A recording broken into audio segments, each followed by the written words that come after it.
এক বিশাল বটগাছ বছর বছর শক্ত হয়ে উঠছিল। সে মনে করত আমার মতো আর কেউ নেই। আশেপাশের ছোট গাছদের উপহাস করে বলতো, তোমরা এত রোগা, এক ঝড়েই তো উড়ে যাবে। এভাবে চলতে চলতে বর্ষার এক রাতে ভয়ঙ্কর ঝড় এলো। বজ্রপাত, তীব্র বাতাস, সব গাছ কাঁপছিল। বড় বটগাছ দাঁতে দাঁত চেপে ভাবল, আমি শক্ত, আমার কিছুই হবে না। কিন্তু বাতাস এত জোরে এলো যে তার মোটা ডালগুলো ভেঙে যেতে লাগলো।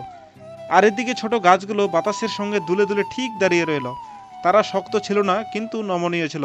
বাতাস বয়ে গেলে তারা নরমভাবে নুয়ে আবার উঠছিল। ঝড় শেষে সবাই টিকে গেল, কিন্তু বড় বটগাছটি গুরুতর ক্ষতিগ্রস্ত হলো। সে ছোট গাছগুলোকে বলল, শক্ত হওয়া যথেষ্ট নয়, সময়ের সাথে নমনীয় হওয়াটা আরও জরুরি। তো বন্ধুরা, এই গল্প থেকে আমরা কী শিক্ষা নিতে পারি? অহংকার নয়, নরমতা, নমনীয়তা আর মানিয়ে নেওয়ার ক্ষমতাই সত্যিকারের শক্তি।